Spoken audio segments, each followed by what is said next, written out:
नमस्कार साथियों, चैनल पे पहली बार है तो चैनल को राजश्री एजुकेशन यूट्यूब चैनल को सब्सक्राइब जरूर कर लेवे। हाँ, आज हम बात करेंगे कि अंतर्राष्ट्रीय राजनीति में आदर्शवाद क्या है। अंतर्राष्ट्रीय राजनीति में, किसी राष्ट्रीय राजनीति में आदर्शवाद की बात नहीं कर रहे हैं। हम अंतर्राष्ट्रीय राजनीति में आदर्शवाद की बात कर रहे हैं। आदर्शवाद देखा जाए तो आदर्शवाद का जनक प्लेटो है। प्लेटो ने अपने आदर्श राज्य की कल्पना की थी और आदर्श राजा की कल्पना की थी। आदर्श राज्य और राजा दोनों की कल्पना की थी, लेकिन वो जो आदर्श चीजें थी वो पर्टिकुलर एक राज्य के लिए थी। लेकिन मैं बात कर रहा हूं कि अंतर्राष्ट्रीय राजनीति में आदर्शवाद क्या है उसके बारे में। ठीक है, उस आदर्शवाद की परंपरागत रूप से जो आदर्शवाद चला आ रहा है, जैसे कि प्लेटो ने दिया था, ग्रीन ने दिया था, बोसांके ने दिया था, कांट ने दिया था, ये सब आदर्शवादी विचारक है। लेकिन आज हम उन आदर्शवादी विचारकों के बारे में बात नहीं कर रहे हैं। हम केवल अंतर्राष्ट्रीय राजनीति के अंदर आदर्शवाद कब आया, क्यों आया, अंतर्राष्ट्रीय राजनीति में आदर्शवाद क्या है, उसके बारे में चर्चा कर रहे हैं। देखिए, अंतर्राष्ट्रीय राजनीति के अंदर जो आदर्शवाद है उसका जनक कौन है? वुडरो विल्सन है। देखिए, अमेरिका के पूर्व राष्ट्रपति वुडरो विल्सन थे, क्योंकि इन्होंने सर्वप्रथम अंतर्राष्ट्रीय राजनीति में शांति स्थापना के लिए सन 1919 में पेरिस शांति सम्मेलन में अपनी 14 सूत्री मांगे रखी थी दुनिया के तमाम देशों के सामने कि दुनिया के अंदर अंतर्राष्ट्रीय राजनीति के अंदर युद्ध न होकर क्या हो, शांति स्थापना हो जाए। इसलिए उन्होंने 14 सूत्री एक मांगे रखी थी। किसने? अमेरिका के पूर्व राष्ट्रपति वुडरो विल्सन ने। ठीक है, और इसी कारण उनको क्या कहा जाता है? अंतर्राष्ट्रीय राजनीति में आदर्शवाद का जनक माना जाता है। आदर्शवाद का जनक माना जाता है। आपको पता है कि 1919 के अंदर 1914 से लेकर 1914 से लेकर 1918 तक पहला विश्व युद्ध हुआ था। उस विश्व युद्ध को रोकने के लिए कि आगे इस प्रकार से युद्ध न हो तो शांति बनाए रखने के लिए क्या बना था? राष्ट्रसंघ। तो वुडरो विल्सन कि इसी मांगों के आधार पर राष्ट्रसंघ बनाया गया था अमेरिका के अंदर। जब दूसरा विश्व युद्ध हुआ तो ये राष्ट्रसंघ किस में बदल जाता है? फिर संयुक्त राष्ट्र संघ में बदलता है। और उसके बाद में तो यथार्थवाद का निर्माण होता है। आदर्शवाद लोग भूल जाते हैं और यथार्थवाद का निर्माण होता है। लेकिन पहले ये था कि युद्ध में कोई झगड़ा न हो, युद्ध न हो, इसके लिए हमें नैतिकता के रूप से शांति स्थापित करनी चाहिए। इसलिए ये वुडरो विल्सन है जो आदर्शवाद का क्या है? जनक माना जाता है। लेकिन वुडरो विल्सन से पहले भी एक व्यक्ति प्रारंभिक अंतर्राष्ट्रीय राजनीति का समर्थक था। प्रारंभिक अंतर्राष्ट्रीय राजनीति के अंदर शांति का समर्थक यानी कि आदर्शवाद का समर्थक कौन था? कोंडरसेट। ये याद रखना, कोंडरसेट था। कोंडरसेट ने एक कल्पना की थी 1795 के अंदर कि एक विश्व व्यवस्था ऐसी होनी चाहिए। तो कैसी व्यवस्था होनी चाहिए? कि एक विश्व व्यवस्था ऐसी होनी चाहिए, कल्पना की थी कि जिसमें विषमता का अभाव रहे, विषमता न रही, अत्याचार किसी प्रकार का न हो, और अंतर्राष्ट्रीय राजनीति में किसी प्रकार का युद्ध न हो, और किसी प्रकार का कोई झगड़ा नहीं होना चाहिए। शांति और नैतिकता के साथ अंतर्राष्ट्रीय राजनीति होनी चाहिए। ऐसी ये व्यवस्था कौन करता है? कोंडरसेट कहता है। तो प्रारंभिक इसका जो समर्थक है वो कोंडरसेट है। कोंडरसेट के विचारों से कहीं ना कहीं फिर 1919 के अंदर वुडरो विल्सन के विचार आते हैं। लेकिन वुडरो विल्सन ही अंतर्राष्ट्रीय राजनीति में आदर्शवाद का जनक माना जाता है। इनके विचारों को, कोंडरसेट के विचारों को कहीं ना कहीं दबा दिया था। अब कोंडरसेट ये कहना चाहता है कि किसी भी देश के अंदर या अंतर्राष्ट्रीय राजनीति के अंदर विषमता को खत्म करना है, अत्याचार को खत्म करना है, युद्ध को खत्म करना है या झगड़ा को खत्म करना है, तो क्या होगा कि लोगों को शिक्षित करना पड़ेगा। तो भावी जैसे जैसे समय आएगा, लोग शिक्षा लेंगे, लोगों में नैतिकता आएगी, तो उसके आधार से ये क्या है कि ये कम हो जाएगी, इसका अभाव हो जाएगा। आदर्शवाद के समर्थक देखते हैं हम, आदर्शवाद के विचार कौन कौन से हैं वो देखते हैं। तो इन लोगों के नाम सामने आते हैं। वुडरो विल्सन का नाम आता है, अमेरिका के पूर्व राष्ट्रपति वुड्रो विल्सन को अंतर्राष्ट्रीय राजनीति में आदर्शवाद का जनक कहते हैं, तो ये जनक के रूप में याद रखना है। कैंडरसेट पहला ऐसा व्यक्ति है जिसने अंतर्राष्ट्रीय राजनीति में यह बताया कि हमें शांति स्थापित करना है, हमें किसी प्रकार का अंतर्राष्ट्रीय राजनीति के अंदर झगड़ा नहीं करना है, युद्ध नहीं करना है, अत्याचार नहीं करना है और विषमता नहीं रखनी है। तो इसके विचारों से कहीं ना कहीं वुड्रो विल्सन के विचार प्रभावित होते हैं। बर्ट्रैंड रसेल बर्ट्रैंड है, रसेल है, हर्बर्ट बटफील्ड और राइन होल्ड निबूर है, E.H. कार है। इन लोगों के नाम आदर्शवाद से जुड़े हुए हैं अंतर्राष्ट्रीय राजनीति के अंदर। अब हम देखते हैं कि अंतर्राष्ट्रीय राजनीति के अंदर आदर्शवाद की प्रमुख मान्यताएं या हम ये कह सकते हैं कि विशेषताएं, कि क्या है आदर्शवाद। हम आदर्शवाद की विशेषताएं पढ़ेंगे, मान्यताएं पढ़ेंगे तो हमें समझ में आ जाएगा कि आदर्शवाद क्या है। पॉइंट के हिसाब से हम पढ़ेंगे। देखिए, अमेरिका व फ्रांस की क्रांति के बारे में कहा जाता है कि ये जो दोनों क्रांति है वो आदर्शवाद की प्रेरणा रही है। किसकी प्रेरणा रही है? आदर्शवाद की प्रेरणा रही है। एक ऐसी विश्व व्यवस्था का समर्थन करना जिसके अंदर किसी प्रकार का युद्ध न हो, दंड नीति नहीं हो, मतलब अत्याचार न हो और युद्ध का अभाव हो। तो बताओ, आपसे पूछा जा सकता है कि निम्न में से वो कौन सी शब्दावली है जो किसी ऐसी व्यवस्था करना चाहती है जिसमें युद्ध न हो, दंड नीति नहीं हो, अत्याचार का अभाव हो? तो वो है आदर्शवाद, यथार्थवाद नहीं है। आदर्शवाद नैतिक अहिंसा जैसे मूल्यों का समर्थन करता है। जी सही है। आदर्शवादी लोग मानते हैं कि संसार में अत्याचार और संघर्ष का कारण परस्पर विरोधी आदर्श और विरोधी सिद्धांत रहे हैं। जो आदर्शवाद से बिल्कुल अलग जो सिद्धांत है, अलग जो आदर्श है, वो ही अत्याचार और संघर्ष के कारण रहे हैं। तो हमें ये जो है नैतिक रूप से हमें रहना चाहिए। 1795 के अंदर कॉन्डोरसेट ने विश्व व्यवस्था की कल्पना की जिसमें युद्ध, विषमता और अत्याचार का कोई स्थान नहीं होगा। ये कई बार प्रश्न पूछा जाता है कि आदर्शवादी विचारकों के अंदर किसने यह विश्व व्यवस्था की कल्पना की कि युद्ध, विषमता और अत्याचार का कोई स्थान नहीं होगा? तो यह है कॉन्डोरसेट ने कहा था। कॉन्डोरसेट ने यह विश्वास प्रकट किया है कि मनुष्य अपनी बुद्धि, शिक्षा और विज्ञान के उपयोग से इतनी उन्नति कर लेगा कि भावी समाज में, यानी कि भावी इंटरनेशनल समाज के अंदर हिंसा, हत्या, अनैतिकता और शक्ति के लिए कोई संघर्ष की भावना लुप्त हो जाएगी। यानी कि मनुष्य इतना प्रबल हो जाएगा, इतना विकास कर लेगा अपनी बुद्धि से, शिक्षा से, विज्ञान से कि अंतर्राष्ट्रीय राजनीति में किसी प्रकार का अत्याचार, हिंसा, संघर्ष नहीं होगा। यह बात कौन कह रहा है? कॉन्डोरसेट कह रहा है।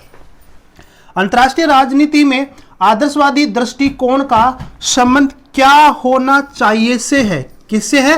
क्या होना चाहिए, कि भविष्य में क्या होना चाहिए, भविष्य में विश्व शांति स्थापित कैसे होनी चाहिए, इसके बारे में चिंतन करते हैं।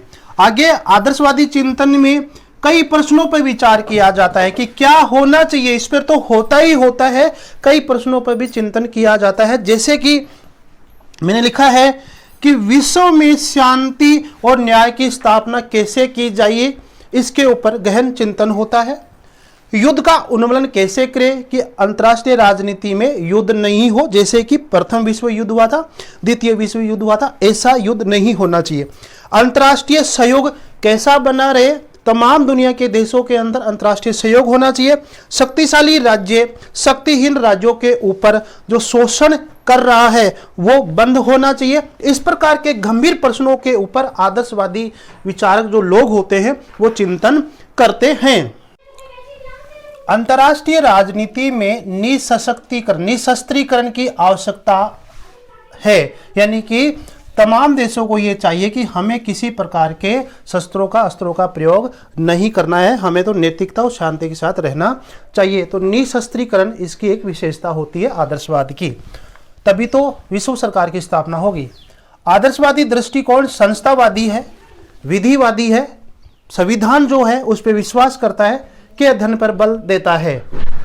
आदर्शवादी 3 उपाय बताते हैं कि अंतर्राष्ट्रीय राजनीति के अंदर किस प्रकार से आदर्शवाद की स्थापना की जा सके, किस प्रकार से आदर्शवाद की स्थापना की जाए ताकि विश्व सरकार की स्थापना हो सके, पूरे संसार के अंदर नैतिक रूप से और अहिंसात्मक रूप से, हिंसात्मक रूप से नहीं, अहिंसा रूप से, नैतिक रूप से अंतर्राष्ट्रीय राजनीति सही तरीके से चले और किसी प्रकार का कोई युद्ध न हो, जैसे कि पहला विश्व युद्ध हुआ था, दूसरा विश्व युद्ध हुआ था, ऐसा नहीं होना चाहिए।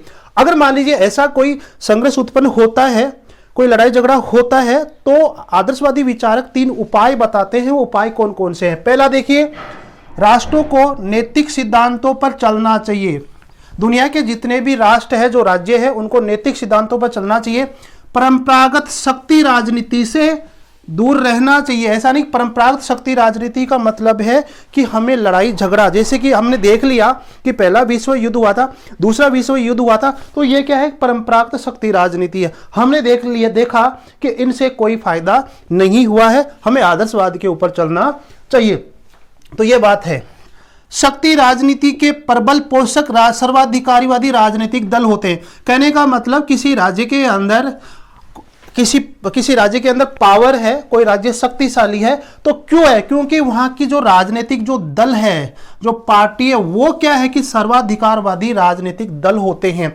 ऐसे पार्टियों को, ऐसे राजनीति को हमें उस देश से क्या करना चाहिए? समाप्त कर देना चाहिए, ताकि उसके पास किसी प्रकार की क्या होगी? शक्ति नहीं होगा, पावर नहीं होगा। पावर नहीं होगा तो क्या होगा? लड़ाई झगड़ा नहीं होगा, ठीक है, अत्याचार नहीं होगा, युद्ध नहीं होगा, युद्ध जैसी हालत नहीं बनेगी। इस प्रकार की बात आदर्शवादी कहते हैं।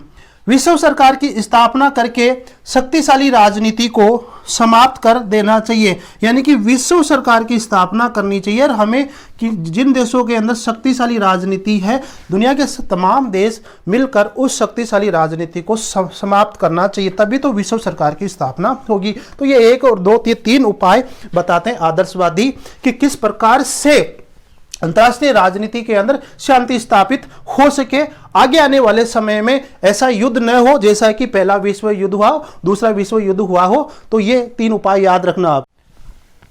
आधुनिक समय में बर्ट्रैंड रसेल, ये जरूर याद रखना ये नाम, कि आधुनिक समय में बर्ट्रैंड रसेल ने आदर्शवादी विचार दिया। उसने कहा कि हमें अंतर्राष्ट्रीय राजनीति में अनावश्यक जो प्रतिस्पर्धा है, उसके स्थान पर हमें रचनात्मक प्रेरणाओं को अपनाना चाहिए। आज के जमाने के अंदर मानना है कि जो राज्य होते हैं, जो देश होते हैं, वो अनावश्यक रूप से अपनी प्रतिस्पर्धा के लिए पता नहीं क्या क्या कर लेते हैं, लेकिन प्रेरणादायक या रचनात्मक जो चीजें होती हैं उनकी प्रतिस्पर्धा नहीं रखती हैं। तो ये बर्ट्रैंड रसेल का यही कहना है कि अंतर्राष्ट्रीय राजनीति के अंदर सभी देश अनावश्यक रूप से जो प्रतिस्पर्धा की जाती है एक दूसरे देश को देखकर, तो हमें वो नहीं करना चाहिए। हमें केवल रचनात्मक प्रेरणाओं के ऊपर कार्य करना चाहिए कि एक देश कैसे आगे बढ़ सके। ऐसे तो अब देखो कि 1919 के अंदर पेरिस शांति सम्मेलन से ये आदर्शवाद का जन्म होता है और वुडरो विल्सन के विचारों से ये आदर्शवाद शुरू हुआ था। इसलिए अमेरिका के पूर्व राष्ट्रपति वुडरो विल्सन को हम आदर्शवाद का जनक कहते हैं। उन्होंने 1939 तक आदर्शवाद का अपना सिद्धांत में कुछ ना कुछ बताते रहे। 1919 के बाद में जब उन्होंने 14 सूत्री कार्यक्रम, 14 सूत्री एक मांगे रखी थी शांति के लिए, विश्व में शांति बने रखे, इसके लिए आपको पता है कि 1914 से लेकर 1918 के बीच में पहला विश्व युद्ध हुआ था और 1919 के अंदर अमेरिका के राष्ट्रपति वुडरो विल्सन ने शांति के लिए 14 मांगे रखी थी कि विश्व के अंदर ये 14 मांगे हो जाए तो शांति बनी रहेगी। इसलिए लोगों ने हाँ की थी और उसके बाद में राष्ट्र संघ की स्थापना की गई थी। राष्ट्र संघ की स्थापना 1920 में हुई थी, लेकिन एक आदर्शवाद के रूप में राष्ट्र संघ की स्थापना हुई थी। लेकिन आप बताइए कि जब आदर्शवाद के रूप में इसकी स्थापना हुई थी तो 1939 से लेकर 1945 के बीच में फिर दूसरा विश्व युद्ध क्यों हुआ? अगर नैतिकता और आध्यात्मिकता से और इससे काम चल जाए तो फिर दूसरा विश्व युद्ध क्यों हुआ? इसलिए फिर लोगों ने ये सोचा कि ये आदर्शवाद है, जो कल्पना हो रही है ये कहीं ना कहीं ढीली हो रही है, हमें शक्तिशाली बनना चाहिए, हमें पावर रखना चाहिए। तो उसके बाद में ये जो आदर्शवाद की जो धारणा है, ये जो जो आइडियल्स जो होते हैं, आदर्शवादी नैतिकता वाली ये जो धारणा है वो कहीं ना कहीं ढीली पड़ गई थी और बाद में यथार्थवाद सामने आया। और यथार्थवाद का कहना था कि किसी देश के हित के लिए यदि लड़ाई झगड़ा भी करना पड़े, युद्ध भी करना पड़े, कि समझ में आया कि राष्ट्रवाद के लिए युद्ध भी करना पड़े, देश की सुरक्षा के लिए युद्ध करना पड़े तो उसको करना चाहिए, ऐसी बात यथार्थवाद कहता है। तो फिर धीरे धीरे आदर्शवाद की जो बातें थी, जो मान्यताएं थी वो दब गई और यथार्थवाद सामने आता है। अब यथार्थवाद आलोचना करता है। यथार्थवाद का जो जनक है वो है मोर्गेनथाउ। कौन है? मोर्गेनथाउ है। मोर्गेनथाउ ने आदर्शवाद की बहुत बड़ी एक आलोचना की थी। वो क्या है देखिए, यहां से फर्स्ट ग्रेड के एग्जाम में प्रश्न भी पूछा जा सकता है आपसे ये कथन देकर कि विश्व में परस्पर स्वार्थ और संघर्ष इतने अधिक प्रबल है, ठीक है, इसी के कारण तो द्वितीय विश्व युद्ध हुआ होगा कि इनके होते हुए नैतिक सिद्धांतों को पूर्ण रूप से क्रियान्वित नहीं किया जा सकता है। कि दुनिया में बहुत सारे ऐसे देश हैं जो अपने स्वार्थ और संघर्ष से भरे हुए हैं, उनमें स्वार्थ और संघर्ष होने के कारण वहां नैतिक रूप से यानी आदर्शवाद की रूप की बातें लागू नहीं हो सकती। इसलिए आदर्शवाद क्या हो गया? फेल हो जाता है और नई शुरुआत किसकी हो जाती है? यथार्थवाद की शुरू आती है। यथार्थवाद की शुरू होता है अंतर्राष्ट्रीय राजनीति में। अंतर्राष्ट्रीय राजनीति में एक देश के हित के लिए यथार्थवाद शुरू होता है। तो यहीं से कहीं ना कहीं जो आदर्शवाद था वो तो खत्म होता है और यथार्थवाद सामने आता है। यथार्थवाद का जनक कौन है? मोर्गेनथाउ को माना जाता है। मोर्गेनथाउ के बारे में ये कथन बड़ा प्रसिद्ध है इसकी आलोचना के अंदर, आप जरूर याद रखें। वीडियो कैसा लगे जरूर कमेंट बॉक्स में लिखें और कोई भी समस्या है तो आप कमेंट बॉक्स में जरूर लिखें आप। और वीडियो पे पहली बार हो तो लाइक करें, सब्सक्राइब करें। नमस्कार साथियों।